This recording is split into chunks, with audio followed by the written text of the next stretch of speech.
Taylor Swift's not in attendance, but someone is. DeAndre Swift over 60.5 rushing yards here. My first bet is going to be the first half over 22.5 minus 110. So that's why I'm going with the second half under 22.5 as my second pick. All right, so first part, we're going with AJ Brown under 84.5 receiving yards. The second one, I'm rolling with the primetime under narrative, under 45.5.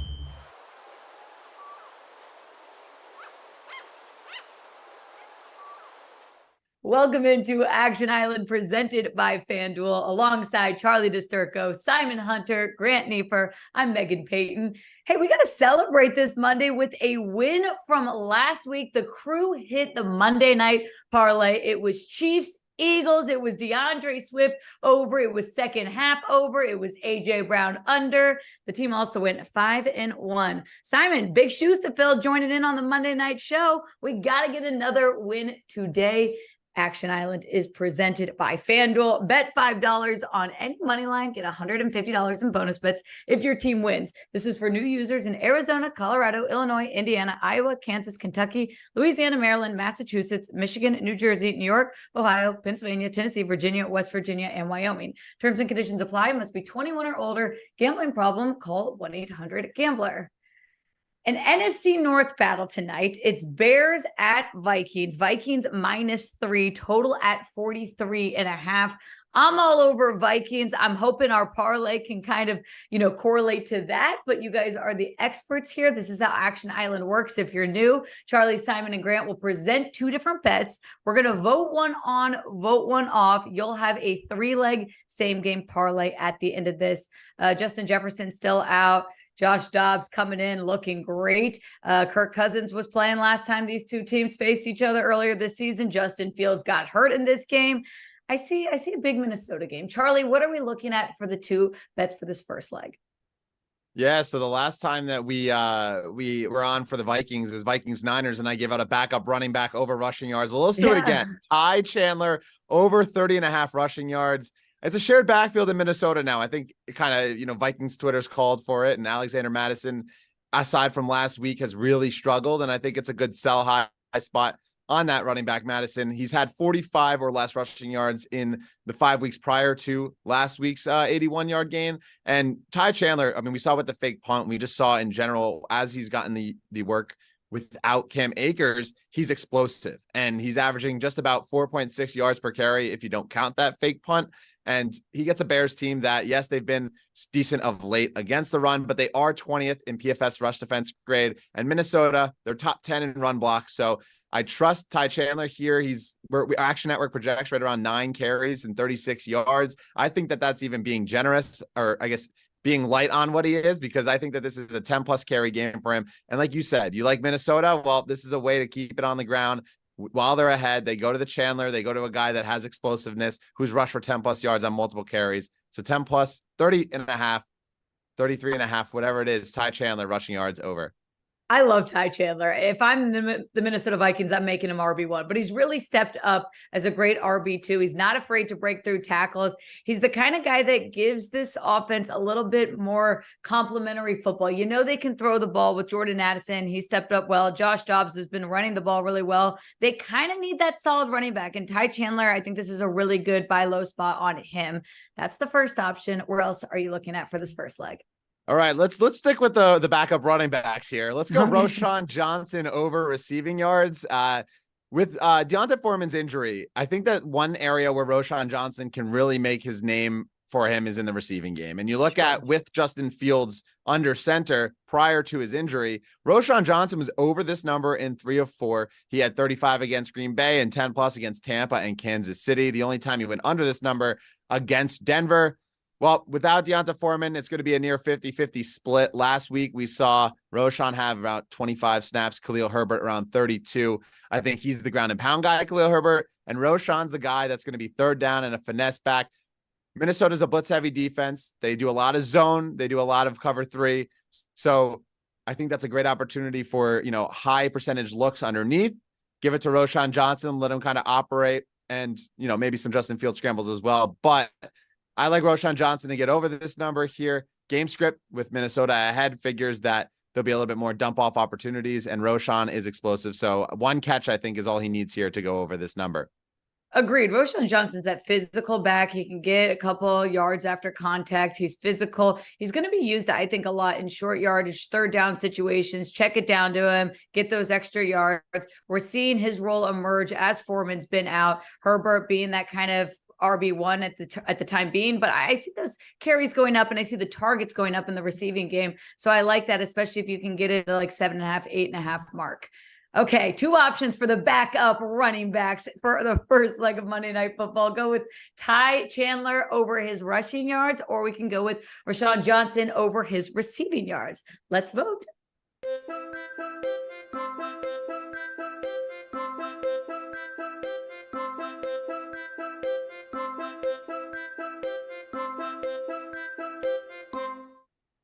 Three, two, one. Which backup RB are we rolling with, guys?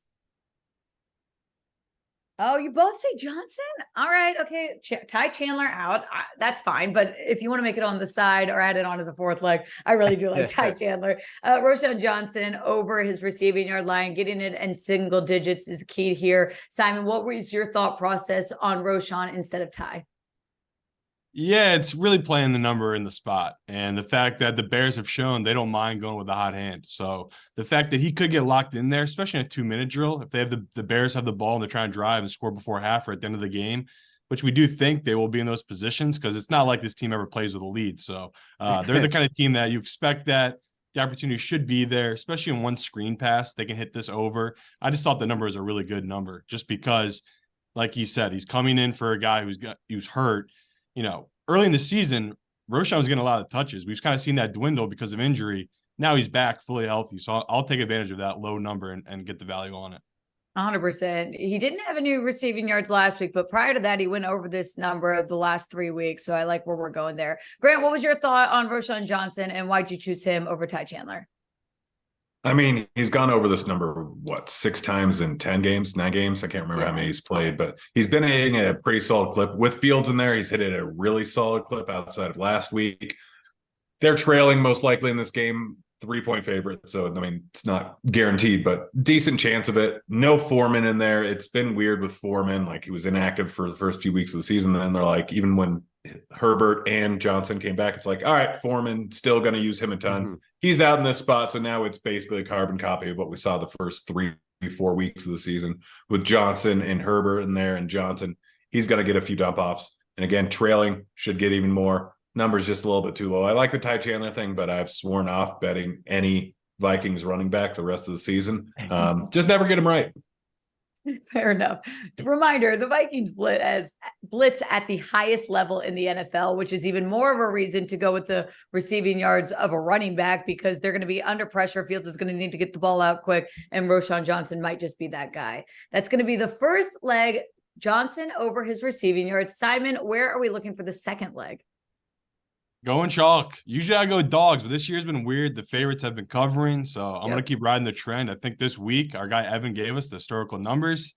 One more favorite needs to cover, and you have history, people. So I like betting on history. Even usually, like I take the dog. If this was 3.5, I could see more reason to take the Bears, but the fact this is down to 3, I'm going to take the Vikings here at home in this spot. We all know the numbers, but I'll hit you guys with it. How bad Fields has been as a quarterback starting in this league. Justin Fields is 2-10 straight up, 3-9 against the spread against the NFC North. Okay, that's one terrible trend. Next one, Fields is 6-26 straight up, 10-21-1 ATS in his career. So you can take all the quarterbacks in the history of the NFL last 20 years, every quarterback that's played, the minimum of 20 starts. Fields has the worst ATS record of every quarterback. So we've just seen it now. People can deny it. We can say, well, he has so much potential, this and that. I'm done with it. I'll take the value. I'll take the Vikings here -3 for my first leg. You're speaking my language, Simon. I'm all over Vikings. So 3 is the key number too. So I love that it came down that half a point. The Vikings are a really good team. Honestly, the offense is clicking right now. Josh Dobbs is doing well. The problem last week for Minnesota was the turnovers. You'd expect them to clean that up a bit. And if that's the case, they should easily beat the Bears. We mentioned this blitz team. They have one of the best defensive fronts. I think that's going to cause some issues with Fields, even though he has been decent against the blitz. I like Vikings here. I love where you're looking -3 as the first option. What's the second option to the second leg? Yeah, I'll piggyback on that. The Vikings are a good experiment of how one player is just overrated for almost every team, unless it's the quarterback. And even here, it's not that big of a deal. They lost their quarterback. If you find the right guy that can play with it in the system. So we're looking at a number here for an over-under that's moved. I would still take the under as long as it stays above 42.5. I don't think we'll ever get to that number. That to me is the key number for this matchup. I like the under. So hopefully you can shop around and find the best number, but whatever the number is, when people see this, that's what we'll take. I know the number's moving, but I like the under in this matchup. And it's basically just been riding trends. Like I just keep been telling people, bet these primetime unders. They keep asking me, when do we get off? And I keep saying, when we lose 3 in a row. And that just isn't happening. I mean, last night, I don't know how we got to that under, but we eventually got there. And it just keeps happening where it's like a team can open the game up with a touchdown. I'm still not worried. That's how good these unders have been. And again, more amazing numbers. The Vikings 8-3 to the under this season. Unders on Monday Night Football this season are 12-1. I mean, that's just insane. So we just know these numbers get juiced up. The public wants to bet an over. We're usually getting 1 or 2 points of value no matter what, just because everyone's tying all their money to their parlays, their teasers, they're taking the overs. So we just take the under on the value, and I like the under in this spot. This is wild that we're seeing 12-1 to the under on Monday Night Football. You got to bet it. It's kind of like we've said this before, but remember when everyone was doing their Christian McCaffrey anytime touchdown, it was like the lock. You just throw it into your parlay. That's what it feels like with these primetime unders right now. And if it's not broke, why fix it? And by the way, the Bears defense has gotten a bit better in the last few weeks. They were allowing like 34 points per game early in the season. And then now it's kind of moved down. They're only averaging about 21 points allowed. Even more of a reason to back up all of the crazy trends that say ride with the under. 2 options. It's Vikings -3 or it's under at about, we're saying 43.5. Charlie, Grant, let's vote.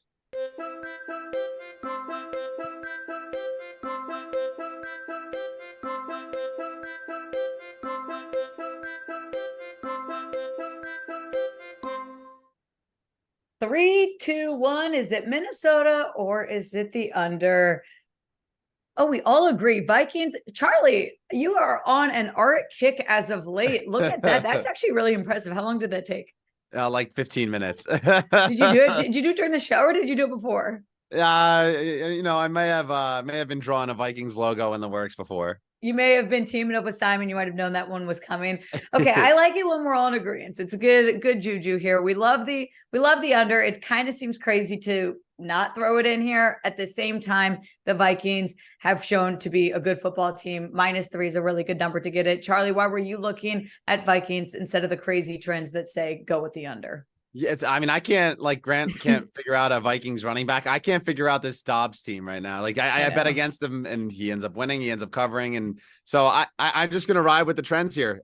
Fields is just been downright horrible against the NFC North. And I think that's kind of all you really need to know here. And Dobbs has been fantastic in the minimal opportunities. And Kevin O'Connell has really just done a number as a head coach there. So one of those games that, I think could be a sneaky over just because of the amount of turnovers that Josh Dobbs is prone to, and even Justin Fields. We saw him almost, fumble away the cover last week against the Lions. So I trust the ball in the Minnesota Vikings hands more. I trust their weapons more than what the Bears have right now. And I don't even know if the Bears fans want to win this game, let alone cover. So they want that Caleb Williams pick. So Vikings for me.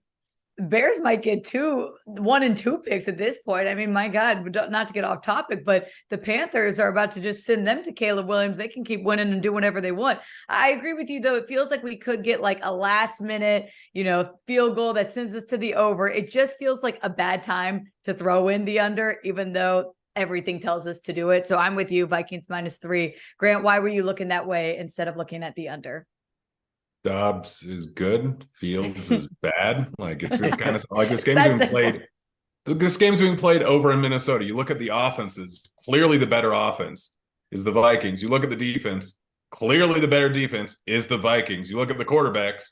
Dobbs is a better quarterback. I don't know how they got him for what, a 6th-round pick. Doesn't make sense to me at all. Dobbs is actually pretty good. Fields is clearly not the QB of the future for this team. A little bit, maybe get some trade value, but they want a quarterback in the next year's draft if they're any way competent, which I guess is a bit of a stretch for the Bears organization.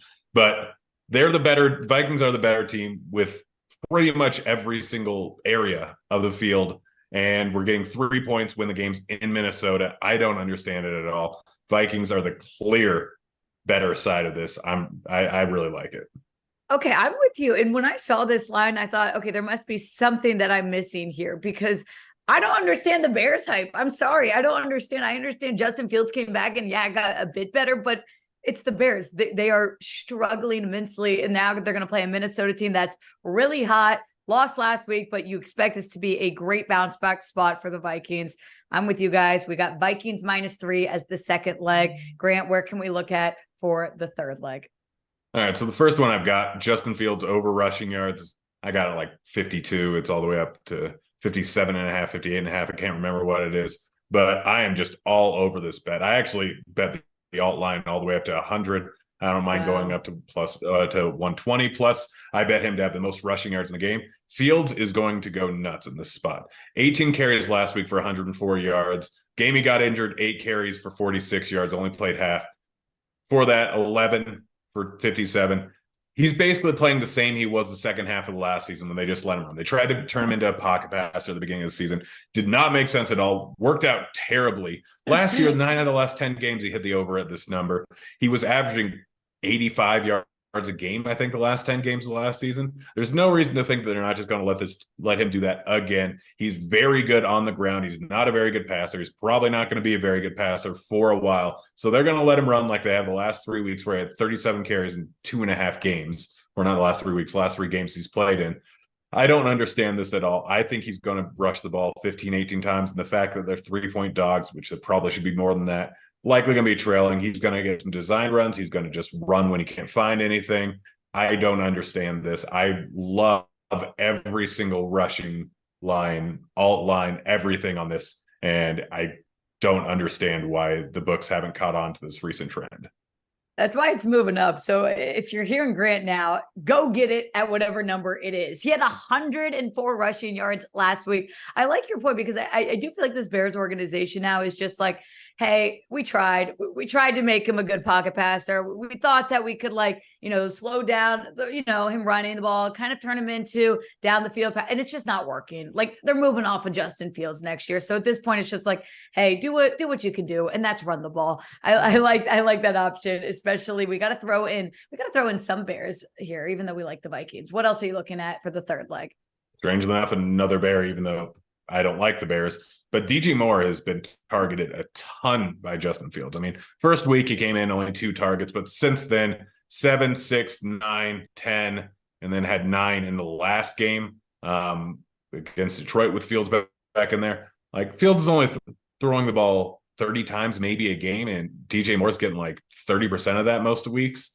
He's getting a ton of volume in the red zone, a little bit less, 8 targets on the year compared to Komet, who has like 12, but they haven't been in the red zone a ton. They're getting a little bit better. I know it's a tougher matchup, but anytime touchdown around plus 200, it seems a little silly for a guy that has 6 touchdowns this year, all with Fields on the field, and Fields has only played in 6.5 games. And you look back into the last year with Carolina, where he had who knows who at QB. He still had 7 touchdowns through the air. The guy is very good. He's the focal point of this offense, likely going to be trailing in this spot. So DJ Moore, true odds should probably be around like plus 140, plus 150. Near 200 is just a silly number. I agree. Plus 190, 200, whatever you're getting at, that seems like a very good spot for a team that's going to be down. They're going to be going to their number one guy, the guy that they traded their first pick for in DJ Moore. You'd expect him to get involved, and that actually might kind of correlate to the reason why that over could hit if we see some garbage time. Justin Fields, DJ Moore. Hey, remember the game that DJ Moore had like Thursday night against the Commanders a few weeks ago? Are we going to see him like light up the field that way? I don't see it being that big of a game because we're in on the Vikings, but he does kind of do well in prime time. Okay, two options here. We can go with DJ Moore, anytime touchdown, get some plus money on this parlay, or ride with Fields over his rushing yards. Simon, Charlie, let's vote.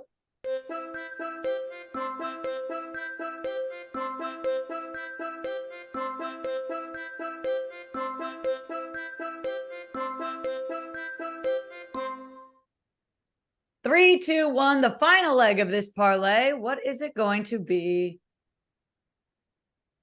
Oh, we got a touchdown. We've got a Fields and a Fields. What is Supposed to be a bear. You know, That's a you bear? complimented my Vikings logo. The bear, it's just like a really bad drawing of a bear. It was supposed to be cute. I tried to draw this bear's C. That didn't work That out was well better. either. No, I Yeah, like the C so- better. That looks more like a guardian symbol. Yeah, It yeah, we're does. playing baseball out We're here playing right now. I don't really know. I didn't, how are you supposed to draw Justin Fields? I don't know.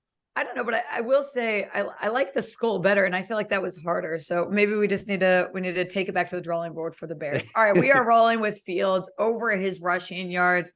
And Grant says, hey, maybe even look at an alt line of up to 100 plus. Is that what you do, Grant?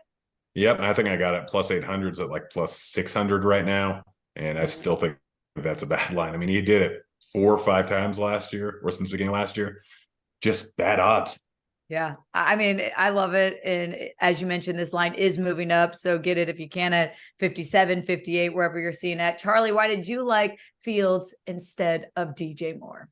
Yeah, I mean, betting on a DJ Moore touchdown is betting on a competence out of the Bears offense, and I'm not sure we'll see much of that. So I trust Justin Fields here. I think that, like Grant said, he's not that great of a passer, which is why I like Roschon Johnson's over receiving, because I think that the only way he's going to really move the ball is by, dinking and dunking and using his legs. You mentioned the Vikings being the number 1 blitz team in the NFL. Yeah. That's going to lead to more scrambles as well. The Bears know that Fields is pretty much a one-dimensional player at this point, and his best option is on the ground. So I trust Grant here too. I think that this number is way too low. Simon, you were on the risky side. You wanted to go with DJ Moore to get in the end zone. Was that just to boost this parlay, or what were your thoughts there? Yeah, I love DJ. I love the talent, and I just love that Justin Fields is just laser focused on him. He doesn't really throw it to anyone else. I mean, Clement, I guess, Clement gets some touches down there in the red zone, but for the most part, when they go red zone, they go pass, they go DJ. So I like that. And then you mix in the fact we're doing a parlay. I want to get better odds. You're right there. If you're giving me plus 190 on a player I like, I'm probably going to throw it in a parlay. So I like both sides, but I just like the boost of the parlay with the DJ play.